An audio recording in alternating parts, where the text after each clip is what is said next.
In the first episode of The Names of Darkness, we are going to prove how the Soulsborne games are connected, and by doing so, we will establish the nature of the relation that the Demon Souls and the Old Blood have with darkness in Dark Souls.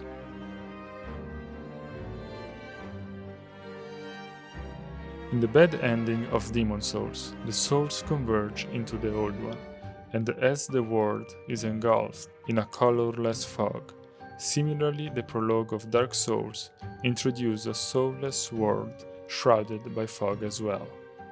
This seems to suggest a link between the two games' lore, where in Demon Souls the Old One feeds on the world's souls, and later in Dark Souls, it released them by combustion, starting the first flame. Regarding the archdragons, we might recognize them as demons who materialize their demon souls in physical scales. Dragons, indeed, are the only being who don't carry a conventional soul, as they can only die when their scales are physically removed. To support this theory, the prologue of Demon Souls states that the mature demon souls is beyond human imagination, and similarly Miyazaki stated that the nature of the half-living dragons is beyond human understanding. Finally, the demon souls and the archdragons are the only entities in the two games which are described as everlasting. In the series The Origins of Chaos, we demonstrated the primordial form of the Old One to be that of a burning mass of wood, which is said to be a manifestation of chaos.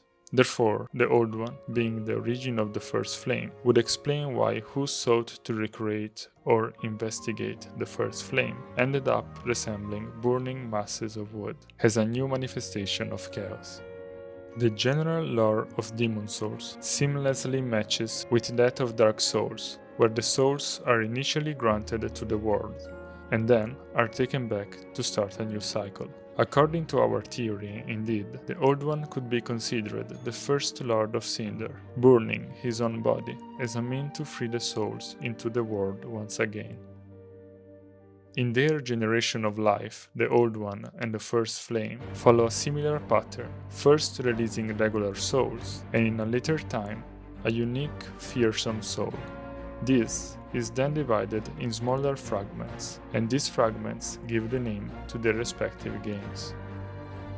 The fragments of the Demon Soul and the Dark Soul are both identified with the name of spirits, and in the series The Origins of Chaos, we demonstrated how they are the mean through which humans can become demons.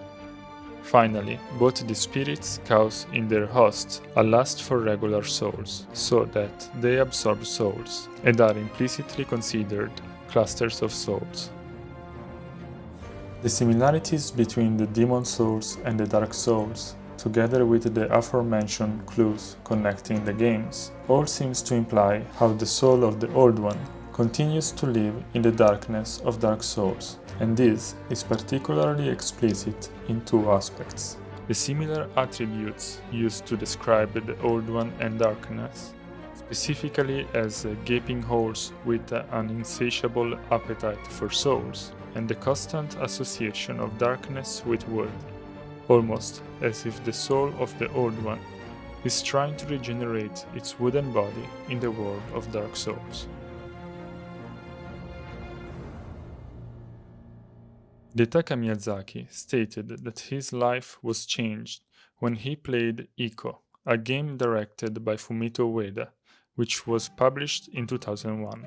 The game indeed convinced Miyazaki to enter the video game industry, besides inspiring his mythical and hermetic approach to storytelling. When in 2005 Ueda's second game was released, the worlds and the narratives of the two games appeared seamless to the point that the community immediately started theorizing connection between the two stories. Fumito Ueda and the producer Kenji Kaido have tried avoiding commenting on how the games might have been connected, simply labeling Shadow of the Colossus as a spiritual successor to Ico. However, the obvious similarities between the games brought to the admission that the world was indeed the same and that some clues connecting the games were set on purpose for the fans to be discovered and discussed. As Miyazaki was already a fan of Fumito Ueda's work, he was certainly aware of the hidden clues which were placed to secretly connect the games, and indeed, he must have participated to the excitement that was generated within Ico's community. Tsuhei Yoshida, former PlayStation executive, has recently revealed how From Software was working on Demon's Souls 2, but they later decided to change publisher and intellectual property by producing Dark Souls. Considering that From Software had already developed a base for Demon's Souls 2, and considering the precedent that Ueda established with Shadow of the Colossus, it is not hard to imagine how the art director might have decided to set Dark Souls as an unofficial sequel to Demon's Souls, which connection would have only been proved with an in-depth study of the lore. The demonic attribute was changed with a dark one, and as we saw above, this new soul would have retained the same feature of the previous. When the topic of a joint lore between Demon's Souls and Dark Souls is brought up, one of the common objections is that Miyazaki denied this possibility in the podcast Game no Shokutaku. However, when we actually read the interview, we find that just before such a statement, Miyazaki playfully says that if he was to confirm the games to be connected, he would be in troubles, probably referring to the rights of Demon's Souls being owned by Sony, and therefore the impossibility for Dark Souls to draw from that universe. After such a premise, the interviewers playfully comment on the fact that the more Miyazaki tries to explain his point, the more it sounds like he is lying. The most significant part of this exchange, indeed, is not Miyazaki stating that the games are not connected, but rather the fact that he indulges on not being in the position to answer otherwise.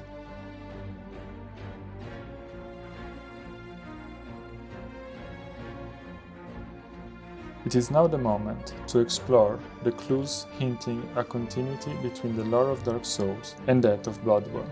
The common way in which one connects these two games is by highlighting how in Dark Souls 3, blood and beasthood start gaining a prominent place in the narrative, with these two concepts combining in the character of Guile. The very Dark Souls mentioned in the title are mixed into Guile's blood, which makes them literally bloodborne. This blood is then used to make a new painted world, which some believe to be the game Bloodborne. As the Demon's Souls have darkened and became Dark Souls, so the Dark Souls have been mixed with blood and have become Bloodborne, which makes of these three titles three different names for the same thing, which is the soul of the Old One. It is known how Miyazaki works are often inspired by the manga Berserk by Kentaro Miura, and it is now a parallelism with Berserk, which will allow us to close in a convincing way the gap between Dark Souls and Bloodborne. The eclipse in Berserk is a strong reference for the usurpation of fire ending in Dark Souls 3, as two of the main elements they have in common is the presence of the eclipse and the ascension of one of the protagonists into godhood. In Berserk, the eclipse feature mostly insect-like demons having a feast over sacrificial humans, whose souls go to build the body of the newborn god. Interestingly, in the DLC of Dark Souls 3, the Locust Preacher, a man-eating locust, tells the potential Dark Lord not to fear the dark and to let the feast begin. From here, the similarities with Berserk continue seamlessly in Bloodborne. Once the feast is over, Griffith starts his metamorphosis in Femto by growing his wings and assuming a fetal position, which iconic image is referenced by Flora's concept art. After the transformation is complete, Femto descends with the moon on its back and approaches Guts as his final sacrificial victim, which scene strongly recall when Flora descends from the moon to approach the hunter and drain him from his blood. Finally, as the brand of sacrifice on Guts signifies that his blood has been offered to Femto, so the hunter's mark signifies that his blood is being destined to be drained by Flora. The fact that Griffith is the reference for the Dark Lord in Dark Souls, and that his transformation in Femto is the reference for Flora in Bloodborne, heavily implies the lore continuation between the two games, where the Dark Lord is eventually reborn as Flora. To proceed with our analysis, we will have to introduce two characters from the fictional universe of H.P. Lovecraft. Azathoth, the creator of the universe, and the physical manifestation of its soul, Nyarlathotep. In his Soulsborne video, Vatividia recognized Azathoth to be the inspiration for the Old One, while Nyarlathotep is generally recognized as the inspiration for the design of Flora. Being Nyarlathotep the physical manifestation of the soul of Azathoth, and being the Old One and Flora inspired by these two characters, it is a subtle way to hint that Flora is a manifestation of the soul of the Old One as well. As all souls come from the Old One, we can assume that at the end of the game, our character has assimilated most of them, and therefore, it would make sense for the vessel of these souls to transform in Flora as a manifestation of the soul of the Old One. As an additional proof, the specific design of Nyarlathotep has been popularized by the table game The Mask of Nyarlathotep, where Nyarlathotep is summoned during an eclipse, just as Femto and Flora. After its birth, we can expect Flora to have drained the world of Dark Souls of its souls. However, we know that a large amount of them have been hidden in the painting world of Bloodborne, which is likely the reason why its body appears incomplete. As Flora might be unable to access the world of Bloodborne, it likely used the Dream of the Hunter as a turnaround, hoping to retrieve the remaining souls contained in the painting and complete the formation of its own body.